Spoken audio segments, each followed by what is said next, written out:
everyone, it's Justine and I'm doing a video today on 7 ways to use your reinkers so they aren't just sitting around.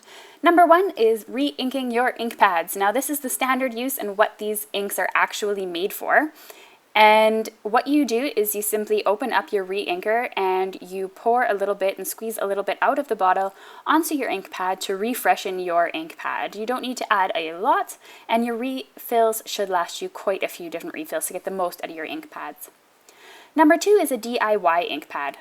Now the DIY ink pad's super easy. I laid out 3 baby wipes folded in half, and I'm simply adding a little bit of reinker onto my baby wipes. Now there are actual ink pads that are sold that are empty that you can do this into so that they stay nice and fresh. Baby wipes work, and then you can just either toss them afterwards or you can throw them into a Ziploc bag and they'll be as good as new when you take them out again, as long as they can stay moist. So as you can see, I'm adding 3 different colors. This is a great way to make a custom ink pad that's really just for you. And you simply just use this like you would a regular ink pad. Take your stamp it into the ink, and then you can stamp it onto your paper. And as I mentioned, if you store that in a Ziploc bag, it should stay pretty fresh.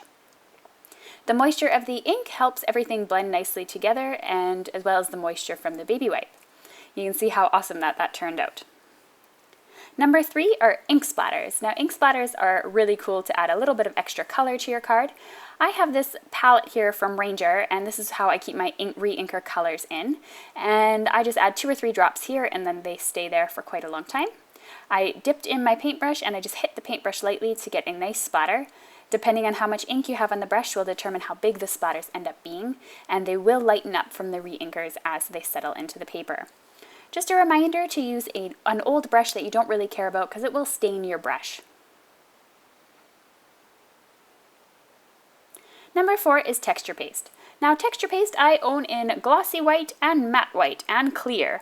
There's no reason really to invest in any other colors except for maybe gold and silver, because you can simply add some of your reinkers onto your texture paste and make it any color you like.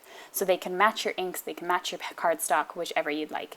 So you're just going to add 2 drops to your texture paste, mix it all up, take your stencil, and add some texture to your card, and that makes some really great colored texture paste. Next up is misting. Misting is another great way to use your reinkers. Now what I use is a mini mister from Ranger, and I add 2 or 3 drops of the reinker into my mini mister. You can also, if you'd like to add a shimmer or a sparkle to your color, you can add a little bit of perfect pearls, just a little scoop into your mister as well, and that will make an even more pearly, colorful look. So you can simply shake it all up and then mist onto your card, or you can add a stencil on the front and make it a little bit more interesting and mist over top of a stencil. So I'm just going to show you here how I misted on top of a stencil. I let it dry for a couple of minutes, removed the stencil, and then I simply dried it with a heat gun, and I'm going to show you the final result right now so you don't have to wait. Really pretty and very subtle. Number 6 is watercolor. You can watercolor with reinkers. You just need to make sure you have a lot of water. So you need to saturate your cardstock with some water.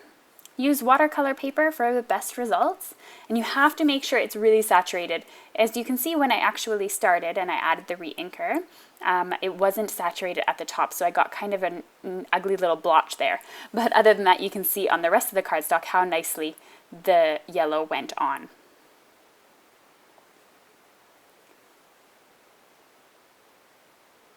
Next up is the shaving cream technique. Now this is the last technique, and I saved it for last because I think it's the most fun.